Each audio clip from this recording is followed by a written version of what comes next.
Boa noite, graça e paz em Jesus aos sobreviventes do dilúvio. Se aqui é a arca, então nós estamos dentro. Até acho que pode abaixar bem o som aí para não ficar muito irritante para os irmãos me ouvirem pelos próximos 30 minutos. Queridos, nós temos falado aqui sobre esse tema tão importante para a nossa vida, que é a vida sustentável. E a sustentabilidade da vida não se limita apenas à área econômica, ecológica, enfim. A sustentabilidade da vida espiritual, da vida cristã, tem a ver com o nosso relacionamento de obediência a Deus. E a obediência ao Senhor começa no resumo da lei que Deus faz. De 613 leis, o Senhor resume em 10 leis, os 10 mandamentos. E isso tem algo especial para nossa reflexão, merece a nossa atenção. E hoje, assim como na semana passada, vamos tratar mais 2 assuntos que são muito importantes e, por que não dizer, delicados para nós. Domingo passado, nós entramos em 2 áreas aqui muito delicadas. A primeira delas foi a questão da família e a segunda foi a questão do perdão. Hoje falaremos novamente sobre 2 áreas muito delicadas para nós. Uma delas é o perdão ainda, e a outra é a morte. A morte. Porque o 6º mandamento, em nome da vida, a prática do perdão, é um mandamento claro, curto, objetivo, um dos menores versículos da Bíblia, para dizer para a gente uma vontade de Deus muito clara. Não matarás. Esta é a vontade do Senhor para a nossa vida. Não matarás. E eu penso que isso ainda se torna mais evidente, mais forte para nós, à luz dos acontecimentos da semana passada, quando um ator, durante as gravações de sua novela, morreu afogado aos 54 anos de idade, nas águas do Rio São Francisco, deixando 3 filhos, deixando a esposa, deixando o seu trabalho promissor, deixando uma série de coisas para trás. Tudo isso faz a gente pensar nessa realidade da morte, ainda mais com cuidado, porque a morte traz consigo alguns elementos que, por um lado, causam fascínio e, por outro lado, causam desespero. É muito provável que você saiba, por exemplo, que uma das indústrias cinematográficas que mais ganha dinheiro no mundo é a indústria cinematográfica voltada para filmes de terror, onde há morte, onde há sangue, onde há assassinato, onde o espírito de alguém que já morreu aparece e assim por diante. E já sabendo que nós falaríamos sobre a morte hoje, na última terça-feira eu fiz essa postagem lá no Facebook, no grupo do Facebook da igreja, fazendo uma pergunta bastante direta e objetiva para levar você a pensar. Você já matou alguém? Foi essa a pergunta que eu fiz lá no Facebook terça-feira. Você já matou alguém? Já teve a experiência de matar alguém? E aí tivemos algumas respostas. Algumas pessoas curtiram. Tivemos 4 respostas. E essas respostas, para quem não viu lá no Face, eu vou compartilhar com os irmãos aqui agora. Tá bom? O mais apressado foi o presbítero Ayrton, que foi o primeiro a responder. E o Ayrton disse: pensamentos contam? Você já matou alguém? Pensamento conta? Aí a nossa irmã Luciana Stanzioni afirmou que ela já matou. Ela estava no culto da manhã, eu apresentei isso aqui, ela não está agora à noite, que já foi presa. Já foi detida, isso tudo. Brincadeira, irmãos. Ela está bem, está tudo jóia.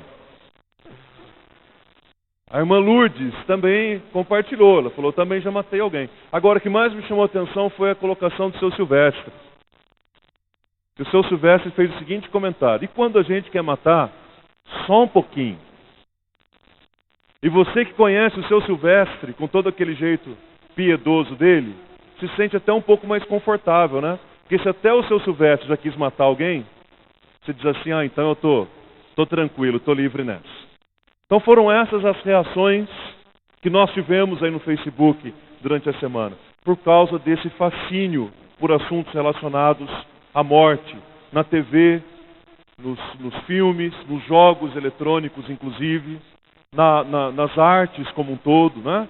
Fazem sucesso aqueles filmes, novelas e séries onde tem morte, onde tem suspense, onde o criminoso é descoberto apenas no último capítulo, porque essas coisas relacionadas à morte mexem com a gente.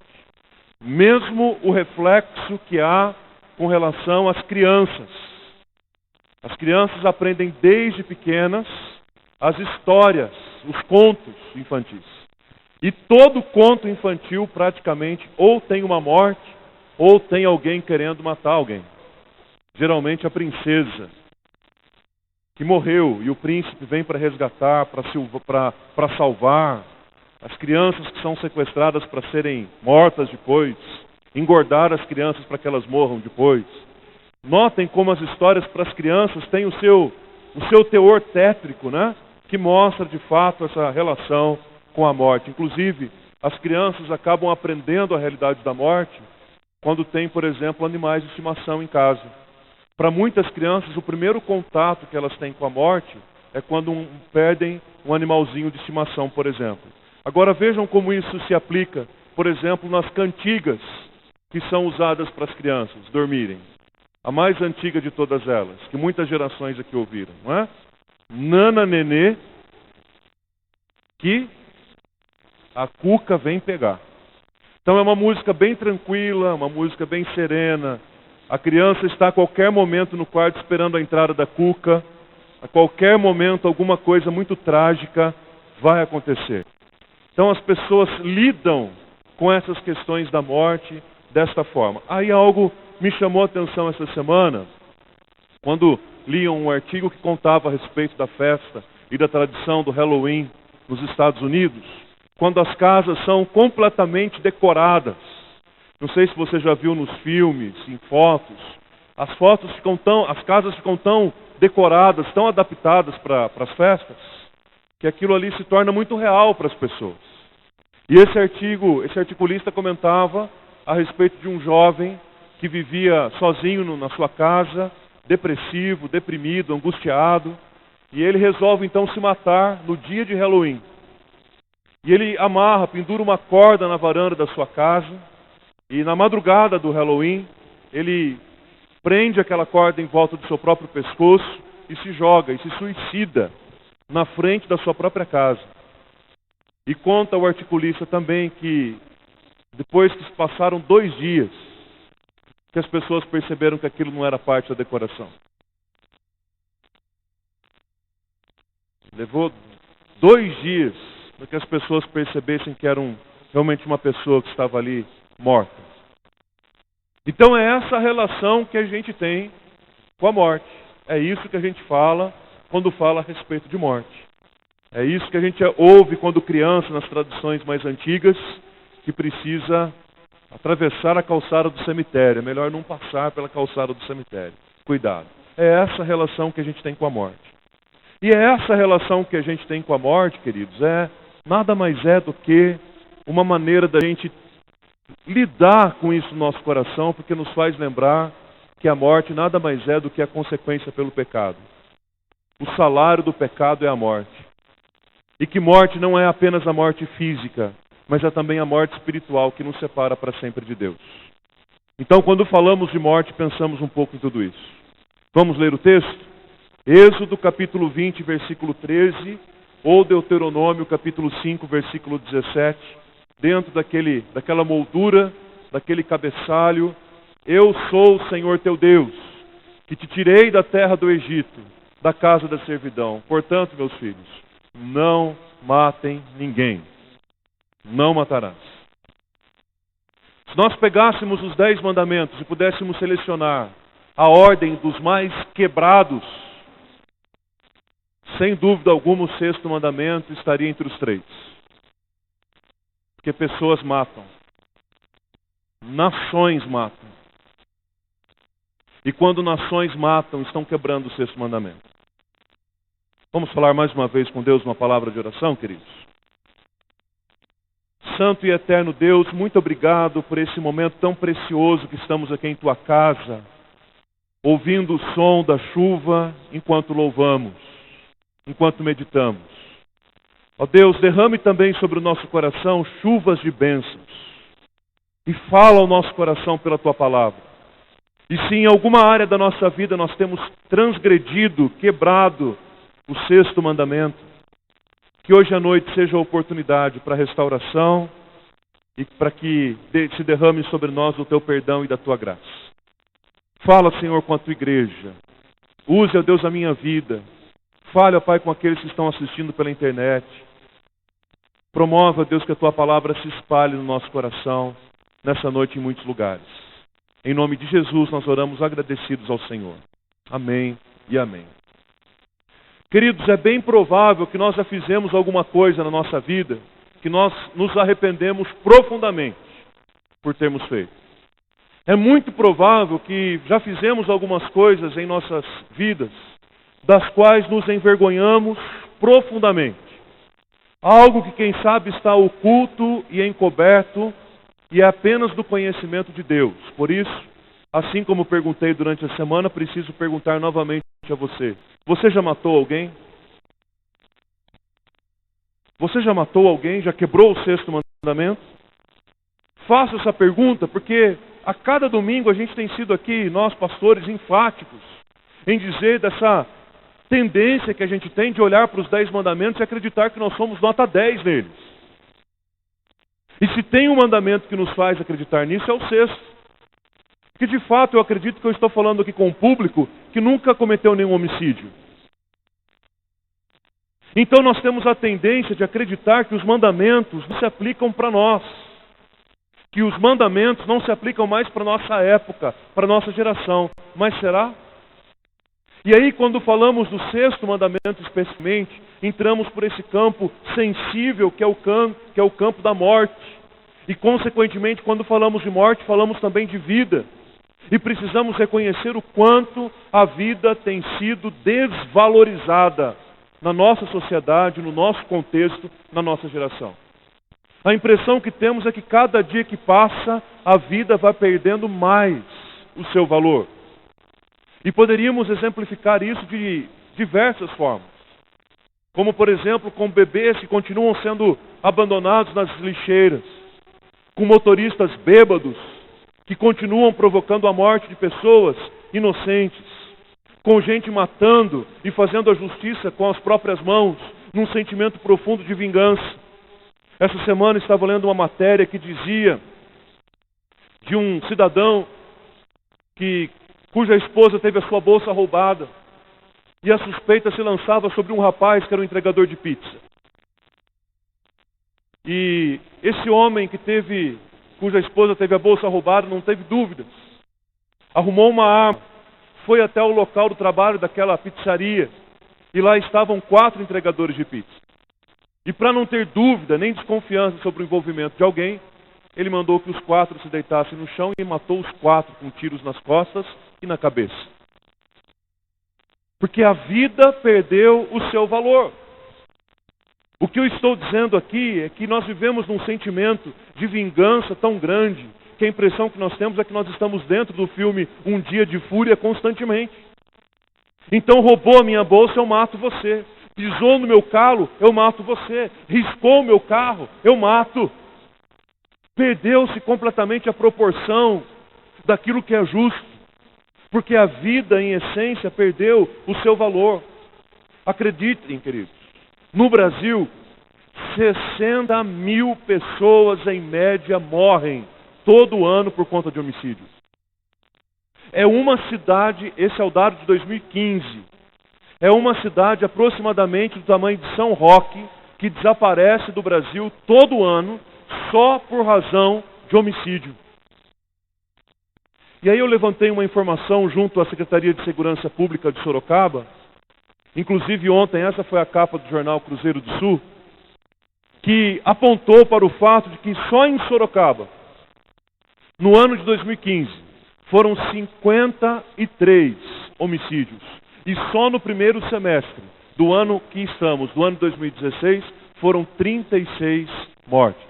Isso dá uma média de 1 homicídio por semana na cidade de Sorocaba. Isso significa dizer que toda semana tem uma família chorando numa das salas de velórios da nossa cidade por conta de homicídio. Isso é grave, isso é intenso, isso é violência, isso é manifestação do sexto mandamento sendo completamente despedaçado. E aí a gente encontra alguns paradoxos da vida e da morte, como esse que o Milton acabou de dizer agora há pouco aqui, pedindo oração por um homem que há poucos dias atrás estava bem de saúde, trabalhando, cuidando da família, correndo para lá e para cá, vivendo, e agora ele está lá no hospital lutando para não morrer. E se você for no hospital nesse momento, você vai encontrar ali pessoas na UTI, em coma, embadas, crianças, bebezinhos. Essa semana fiz uma visita no hospital para uma bebezinha de 30 dias, lutando para se recuperar, lutando para viver, lutando para resistir. E por outro lado você vê a vida se perdendo e sendo perdida de maneira tão fácil, tão fútil, tão irrisória numa briga de vizinhos na rua. Tem alguma coisa errada. Tem alguma coisa que não tem coerência entre essas informações. É por isso que o sexto mandamento precisa ser zelado. É uma declaração eloquente do Senhor de que nós não devemos matar, carregando o desafio de zelarmos pela vida, um clamor de Deus pela preservação da vida como um presente, uma dádiva que o Deus Criador nos deu e ainda nos criou a sua própria imagem e semelhança. Na verdade, o sexto mandamento nada mais é do que uma declaração de Deus que visa proteger o seu povo. O povo estava no Egito, e o inimigo então era o Egito, e corria o risco de ser morto pelo Egito. Mas agora que o povo saiu do Egito, o risco que eles corriam era de matar um ao outro. E o Senhor diz: não matarás, não matem ninguém, tomem cuidado, zelem pela vida. A vida é um mandato de Deus para nós. E agora, queridos, a partir do sexto mandamento, os mandamentos voltam a aparecer na forma negativa: não, não, não. E se os 4 mandamentos primeiros falavam sobre o nosso relacionamento com Deus, o 5º mandamento falava com o relacionamento com o próximo na perspectiva da família, agora do 6º ao 10º mandamento, nós estamos ouvindo as instruções de Deus para os nossos relacionamentos interpessoais, agora em relação ao próximo, que sai da nossa casa, que começa na nossa casa, mas sai da nossa casa. Agora, qual que é o significado do mandamento? Em Êxodo 20:13. O não matarás o Senhor não é voltado especificamente, por exemplo, para a morte de animais. Mesmo porque existem outras leis de Deus justamente ordenando que se mate animal. Então, o não matarás aqui não se aplica, por exemplo, à morte de animal. Você mata um pernilongo, quebrou o 6º mandamento. Mata uma barata, quebrou o 6º mandamento. Se bem que nesse caso eu acredito que as irmãs continuariam quebrando o 6º mandamento, mesmo assim. Portanto, o 6º mandamento, não matarás, indica o assassinato violento de um inimigo pessoal de forma premeditada, intencional e planejada. Em outras palavras, o 6º mandamento é: não assassinarás, não cometerás homicídio doloso, onde há aquele interesse de tirar a vida e de fazer justiça com as próprias mãos, onde toda a maldade que há no nosso coração parece saltar dos nossos olhos. Irmãos, deixa eu dizer uma coisa para vocês. Já aconteceu comigo, talvez com você. Talvez existam momentos da nossa vida que nós nos assustamos e nos surpreendemos até com os sentimentos que passaram dentro de nós. Já aconteceu isso com você? Já se surpreendeu com algum pensamento que você teve? Com algum sentimento que passou pelo seu coração? E por um momento você disse assim: puxa vida, nem nos meus piores dias eu poderia imaginar que eu teria um pensamento, um sentimento e muitas vezes até um desejo tão maldoso como esse. Sabem por quê? Há um livro do autor chamado Brennan Manning, chamado O Impostor que Habita em Mim, o impostor que mora em mim. Esse impostor, esse mal, esse pecador, muitas vezes nos coloca em situações muito difíceis. E muitas vezes é justamente assim que nos sentimos, com desejo de vingança, com vontade de matar. Nem que seja no pensamento, como os nossos irmãos disseram aqui. Por isso, o 6º mandamento precisa ser zelado e não quebrado. Porque a vida é um presente de Deus para nós. Só Deus dá a vida e só o Senhor pode retirar a vida. E esse princípio você pode aplicar também em outras áreas, não só na questão do homicídio não, viu? Tem outros assuntos éticos aí que esse princípio vale também. Quem deu a vida e quem é capaz de reaver a vida é o Senhor. Ele é o único que tem direito disso. Inclusive, irmãos, ele fez isso mesmo na própria manifestação do seu Filho. Foi Jesus quem deu vida. Foi Deus quem ofereceu o seu Filho para nascer entre nós, para viver como nós, para morrer como um de nós, para nossa própria salvação. E foi o Senhor que trouxe Jesus de volta para a glória do Pai. Porque é Ele quem dá a vida, é Ele quem toma a vida, e Jó foi um pouquinho além dizendo: bendito seja o nome do Senhor. O Senhor deu, o Senhor o tomou. Bendito seja o nome do Senhor. Então, queridos, quando pensamos na sustentabilidade da vida a partir do não matarás, nós perguntamos assim: como que esse mandamento pode ser aplicado à minha vida à luz dos meus relacionamentos e à luz das minhas intenções? Aquelas intenções que vão lá no fundo do meu coração. Existem algumas respostas para isso.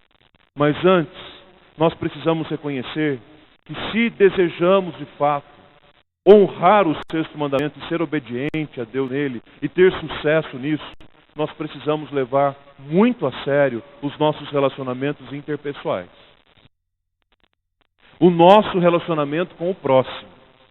E queridos, a sociedade que vivemos hoje está completamente adoecida no que diz respeito a relacionamentos interpessoais.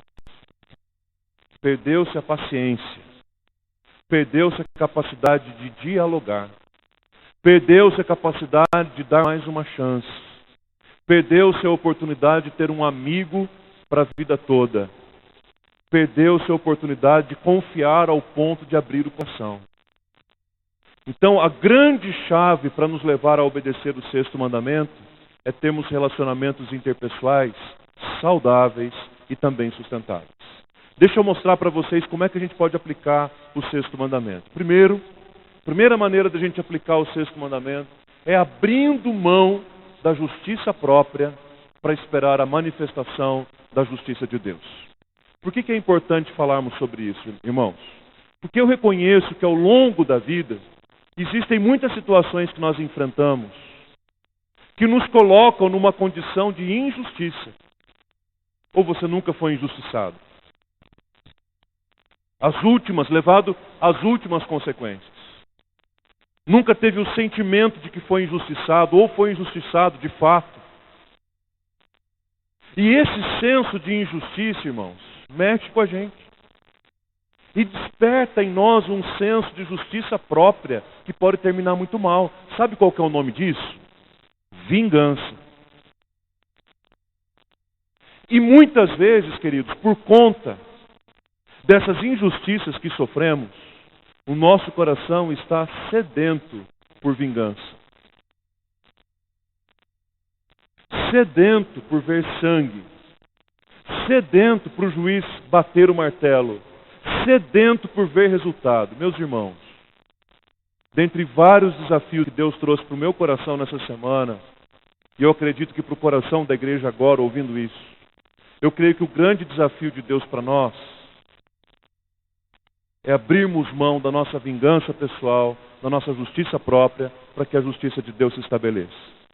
Eu estou dizendo claramente para você mesmo, irmão, que existem algumas causas aí no seu coração que você precisa liberar.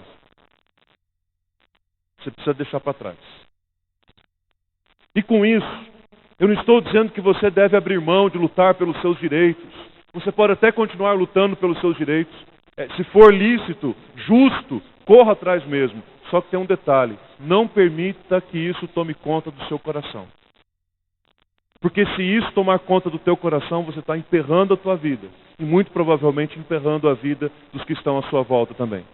O desafio do sexto mandamento é dizer para mim e para você nessa noite: libera isso. Não derrama mais uma lágrima por isso. Não fique inerte nem mais um minuto da sua vida por isso.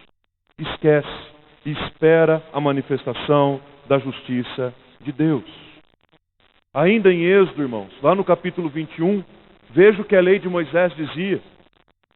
Se houve algum dano grave, darás vida por vida, olho por olho, dente por dente, mão por mão, pé por pé, queimadura por queimadura, ferimento por ferimento, golpe por golpe. É isso mesmo. Roubou a sua bolsa, mata. Pisou no teu pé, atropela.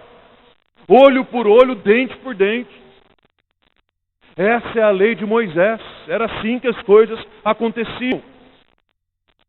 Mas o Senhor Jesus faz uma releitura desse mandamento, dizendo lá em Mateus capítulo 5, ouvistes o que foi dito, se referindo ao que está escrito lá em cima. Eu também vos digo, não resistais ao perverso, mas a qualquer que te ferir na face direita, volta-lhe também a outra face. Se alguém te obrigar a andar 1 milha, anda logo 2. Quando conseguimos colocar isso em prática e dar a face ao outro, ou dar a outra face àquele que me ofendeu, é uma demonstração de força muito maior do que a minha vingança, do que a minha resistência, do que a minha teimosia, do meu querer de fazer justiça com as próprias mãos. Quando entendemos isso que Jesus diz, queridos, aí sim nós conseguimos liberar aquilo que está preso no nosso coração, para vivermos absolutamente em paz.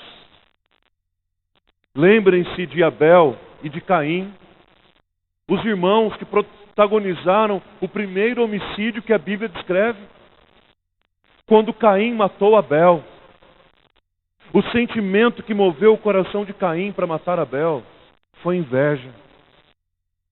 Ele ficou com inveja do seu irmão e ele não teve dúvidas, cometeu o primeiro homicídio, porque ele quis resolver a situação do seu próprio jeito. Ele quis fazer justiça com as próprias mãos. Ele quis ver sangue. Ele quis ver a situação resolvida. Queridos, isso não é uma perspectiva de vida do cristão. Nós não vivemos respirando sangue. Nós vivemos respirando o Evangelho. Se há alguma área da nossa vida que precisa ser trabalhada nisso, então é hora da gente olhar para Romanos capítulo 12 e lembrar que a missão que a gente tem é de abençoar aqueles que nos perseguem e não amaldiçoar, não tomando mal a ninguém, esforçando por fazer o bem para todas as pessoas, esforçando pela paz com todos os homens, não vingando a vós mesmos, mas dando lugar à ira, porque está escrito, a mim me pertence a vingança. A vingança pertence a quem, irmãos? A Deus. O Senhor diz, a mim me pertence a vingança, eu o retribuirei. Pare de se preocupar em lutar pelas suas causas com as suas próprias mãos, querendo fazer justiça própria. Entregue nas mãos do Senhor, Ele mesmo retribuirá. Pelo contrário, se o teu inimigo tiver fome, dá-lhe de comer. Se tiver sede, dá-lhe de beber. Porque fazendo isso, amontoarás brasas vivas sobre a sua cabeça. Eu expliquei domingo passado o que significa essa expressão. Não te deixes vencer do mal, mas vence o mal com o bem. É esse o princípio, é esse o valor da palavra de Deus que precisa me levar a abrir mão da vingança. Da vingança. Para viver em paz. Segundo, o 6º mandamento também nos coloca diante da possibilidade de darmos às pessoas oportunidade para viverem nas nossas vidas, apesar dos erros que cometeram ao longo dos anos do nosso relacionamento. Obedecer ao 6º mandamento significa dar a oportunidade de alguém viver na minha vida, apesar dos erros que cometeu contra mim. Talvez você esteja pensando, mas como assim, pastor? Dar oportunidade de alguém de viver na minha vida? Será que essa história toda não é um grande exagero? Afinal de contas, nós estamos trabalhando pela cultura da violência ou nós estamos trabalhando pela cultura da paz? Como é isso? Eu também fiz essas perguntas. E houve um texto da palavra que me respondeu isso com muita clareza, embora tenha me enchido mais ainda de temor, que é 1 João capítulo 3, versículo 15, quando o apóstolo João diz, todo aquele que odeia o seu irmão se constituiu num assassino. E todo assassino não tem parte com a vida eterna. Portanto, ainda que eu nunca tenha segurado uma arma na minha mão, nunca tenha empunhalado uma faca, nunca tenha planejado o homicídio de alguém, mas quando eu odeio meu irmão e vivo como se ele não existisse, eu o matei. Me constituo um assassino. E o sexto mandamento é quebrado na minha vida. Queridos, esse tipo de morte acontece com muita frequência, viu? Não gostamos de alguma coisa que alguém nos disse? Pum, matamos. Não gostamos de uma maneira que alguém reagiu? Pá, matamos também. Aconteceu alguma coisa que nós não gostamos? Pá, eliminamos a pessoa da nossa vida. Eliminamos a pessoa da nossa existência. Obedecer ao sexto mandamento significa dar oportunidade das pessoas viverem na minha vida, apesar dos erros que cometeram comigo. Só que para isso, gente, eu preciso aprender a me relacionar com isso, eu preciso aprender a lidar com isso, eu preciso aprender a enfrentar isso. Deixa eu dizer uma coisa para vocês bem importante. O Evangelho de Jesus é o Evangelho da solução. O Evangelho de Jesus não é o Evangelho do remendo, do improviso, da famosa, coloca uma pedra em cima disso e esquece. Que você que tem um quintalzinho na sua casa sabe que onde você coloca ali uma pedra e deixa aquela pedra ali em cima por algum tempo, é muito provável que depois de um tempo, quando você tirar a pedra, o lugar onde aquela pedra estava se torne uma terra infrutífera até que ela seja trabalhada de novo. Muitas vezes é embolorada, com bicho. Então cuidado com essa história, que vamos pôr uma pedra em cima disso. O Evangelho de Cristo não é o Evangelho de colocar uma pedra em cima de nada, gente. O Evangelho de Jesus Cristo é o Evangelho da solução. O exercício da Santa Ceia nos convida a isso. Quando Paulo orienta os coríntios sobre como eles deveriam participar da ceia, ele diz para os coríntios assim: examine-se, pois, o homem a si mesmo. E não fuja da mesa. Não vá embora depois do seu exame. Examine-se, pois, a si mesmo. Resolva. Joga essa pedra fora. E então, coma do pão e beba do cálice. Veja como Jesus nos ensinou a lidar com isso lá em Mateus capítulo 5. Jesus disse assim: eu vos digo que todo aquele que sem motivo se irar contra o seu irmão estará sujeito ao julgamento. Se, pois, trazeres ao altar a tua oferta, e ali no altar te lembrares de que o teu irmão tem alguma coisa contra ti, deixa perante o altar a tua oferta, vai primeiro reconciliar com o teu irmão, e depois você volta trazendo a sua oferta. O que Jesus está ensinando para a gente com esse texto? Muitas coisas. Dentre elas, Jesus está ensinando que talvez das coisas mais importantes que a gente acha que faz no reino, que é o ofertório, Jesus está ensinando que isso não é nada, que Ele não quer recurso, dinheiro, oferta, dízimo, com mão suja de sangue.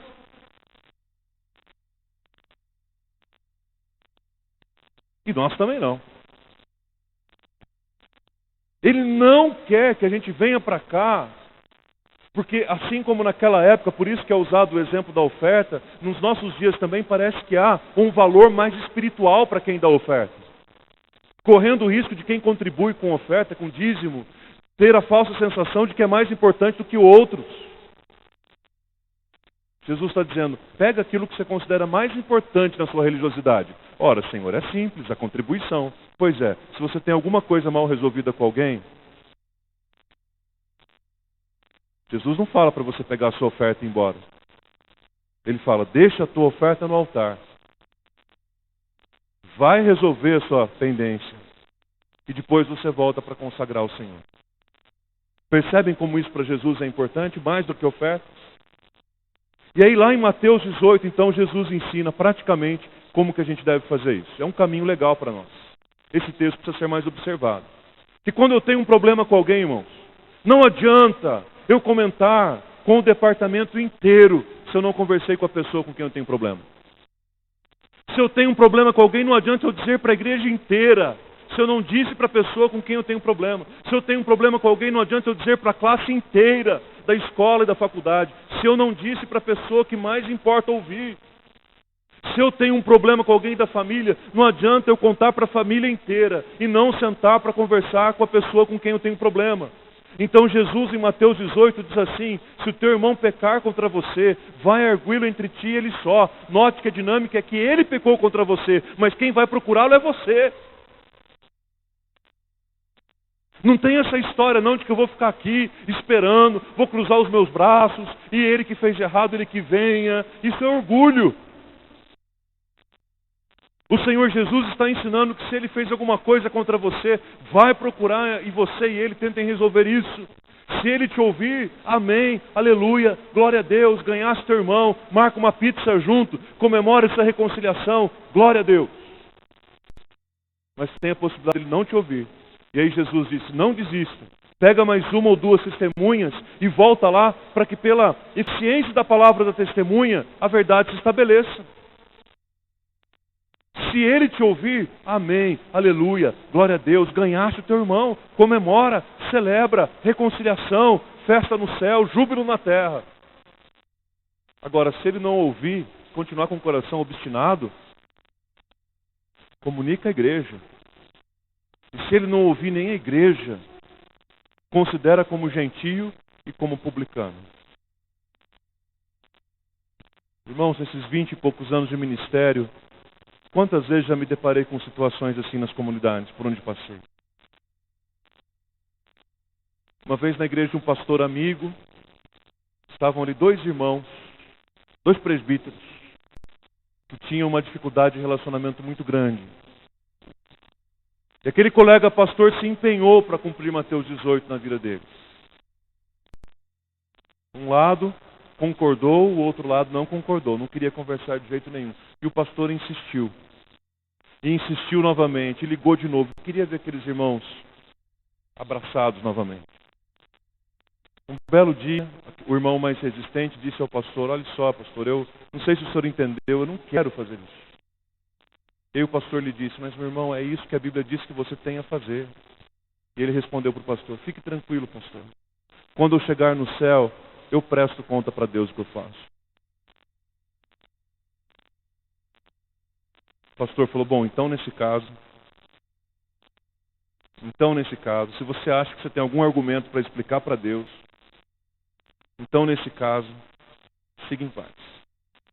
E até a última notícia que eu tive, eles não haviam se reconciliado. Estavam servindo em comunidades diferentes. Temos tanta ousadia assim, gente? Não, a Bíblia manda eu fazer algumas coisas, mas eu não vou fazer não. Depois quando eu chegar lá na presença de Deus, eu explico. Ele vai entender, ele é Deus, ele é soberano, ele é paciente, ele é amoroso. Quando chegar lá, nada melhor do que um papo pessoal, né? Tem alguns amigos aí influentes lá na glória, tem um pessoal na eternidade lá que anda comigo, lado a lado. Então é melhor a gente deixar isso para lá. Não preciso me preocupar com isso agora.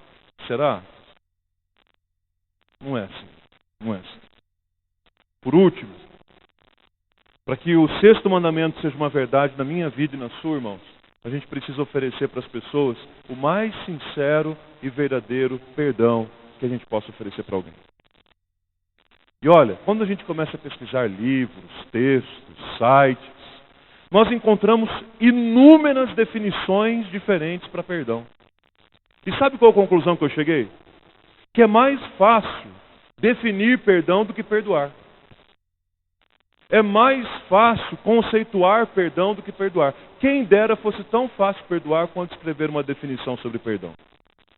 Se eu pedisse para os irmãos, olha, escrevam aí no cantinho do boletim uma definição sobre perdão e me entreguem no final do culto. Eu tenho certeza que teríamos coisas lindas aqui, que eu usaria nos meus sermões, artigos, faria menção do que você escreveu, porque eu sei que você tem condição de fazer uma linda elaboração do que é perdão. Porque elaborar a definição de perdão é fácil, mas perdoar é difícil. E aí, como eu citei aqui no domingo passado, rapidamente, a fala do pastor Hernandes Dias Lopes sobre perdão, num de seus sermões intitulado Perdão, a cura das emoções.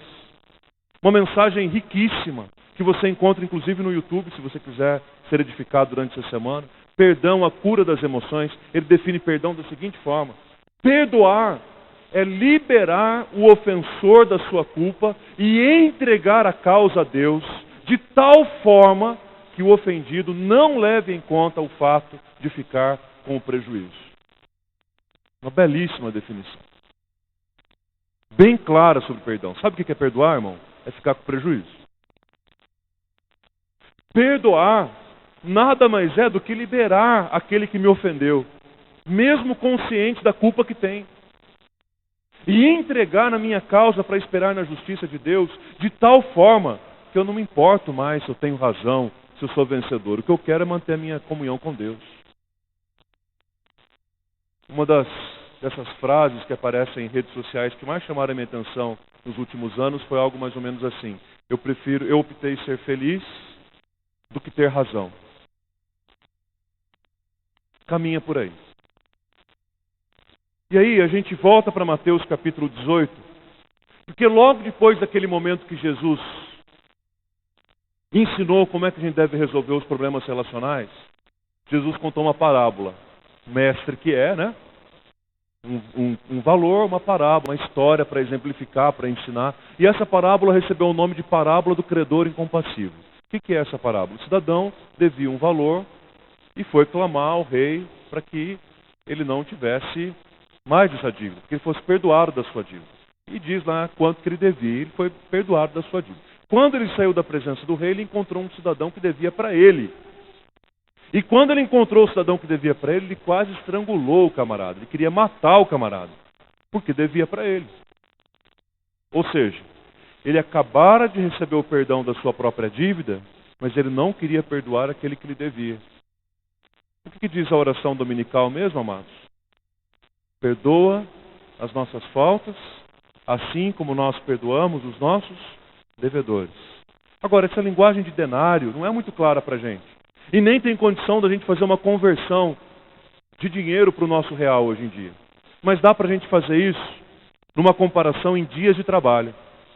Sabem quanto que o camarada devia? Sabe quanto que o camarada devia para o seu credor? Ele devia nada mais, nada menos do que 17.000 anos de trabalho para o seu credor. Pergunta, essa dívida tem condição de ser paga, irmão? Alguém tem condição de pagar essa dívida? Ele precisaria trabalhar 17.000 anos para o seu credor para pagar o que ele devia. E ele foi perdoado. Sabe quanto o outro cidadão devia para ele e não foi perdoado? 100 dias de trabalho. O equivalente a 100 dias de trabalho. Ele foi perdoado por 17.000 anos, mas não conseguiu perdoar por 100 dias. Queridos, perdoar é incluir novamente a pessoa na nossa vida. É resguardar a dignidade de quem foi ofendido. É restaurar a integridade de quem ofendeu. E é proporcionar o relacionamento ou a reconciliação entre o ofensor e o ofendido. Por isso é que a gente precisa liberar algumas coisas do nosso coração. Cumprir de fato o sexto mandamento. Olhar para a vida como uma dádiva de Deus. É verdade que o pecado trouxe como grande consequência a morte. É verdade. O salário do pecado é a morte. Mas o dom de Deus é a vida. E a vida eterna em Cristo Jesus. E por falar em vida eterna, quero fechar essa mensagem com 2 textos que estão lá no Apocalipse. O primeiro lá no capítulo 21, versículo 8, que mostra o peso e a força da condenação. Vejam só. Quanto, porém, aos covardes, aos incrédulos, aos abomináveis, aos assassinos, aos impuros, aos feiticeiros, aos idólatras e a todos os mentirosos, a parte que lhes cabe será no fogo ou no lago que arde com fogo e com enxofre. É forte, né? É forte. Mas, no mesmo Apocalipse, capítulo 22, versículo 2, capítulo 22 começa a descrever a Nova Jerusalém, uma cidade que ficava numa montanha alta, em formato quadrangular, tinha suas medidas, as suas riquezas. Em Apocalipse 21, na verdade, e 22, conta pra gente que nessa cidade, bem no centro dela, tinha uma praça. E no meio da praça, de uma e de outra margem do rio, está a árvore da vida, que produz 12 frutos, dando o seu fruto de mês em mês, e as folhas das árvores são para a cura dos povos. Que imagem que esse versículo traz na sua cabeça? Na minha, traz a imagem de um lugar muito gostoso, muito agradável, uma praça, que tem uma árvore. Essas árvores dão frutos, tem sombra, é um lugar gostoso para sentar e conversar. Na verdade, muitos de nós aqui nem conhecemos a cultura da praça. Nós somos da cultura do shopping. Mas alguns irmãos aqui conheceram muito bem a cultura da praça. Quando o ponto de encontro era a praça. Quando você queria arrumar um namorado ou uma namorada, era a praça. Quando você queria conversar com alguém alguma coisa profunda e importante, qual que era o local? A praça. E aqui em Apocalipse 22, versículo 2, a palavra praça dá a ideia de um lugar de comunhão, onde as pessoas se sentam para comer e para se alimentar. E para conversar.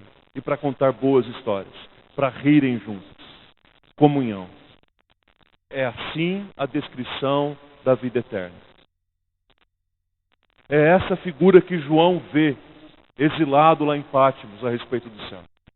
Aqui as ruas de ouro desaparecem.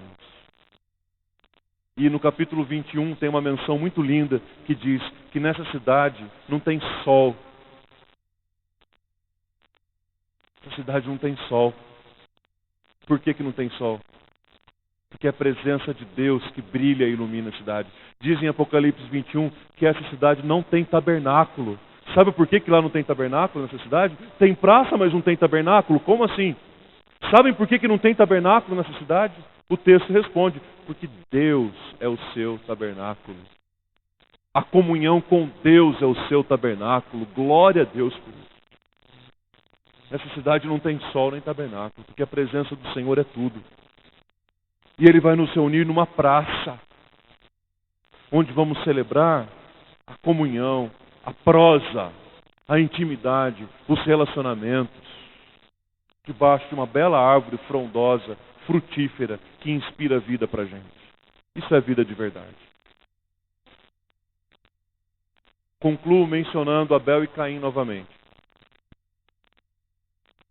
Quando Caim matou Abel, o Senhor fala com Caim, da mesma forma como falou com Adão lá no pecado, em Gênesis 3. E o Senhor pergunta para Abel assim, onde está o seu irmão? A pergunta de Deus não é o que você fez. O que aconteceu com ele? Você o matou? A pergunta não é essa, a pergunta é pessoal. Onde é que está seu irmão? E sabem qual foi a resposta que Caim deu ao Senhor? Aquela resposta que muitas vezes nós também damos. Por acaso sou eu tutor do meu irmão? Em outras palavras, ele está dizendo assim, por acaso eu tenho alguma coisa a ver com isso? Em outras palavras, Caim se volta para o Criador e diz assim, Ema, Ema, Ema. Cada um com seus problemas. Ado a ado. Cada um no seu quadrado. Não tem nada a ver com isso.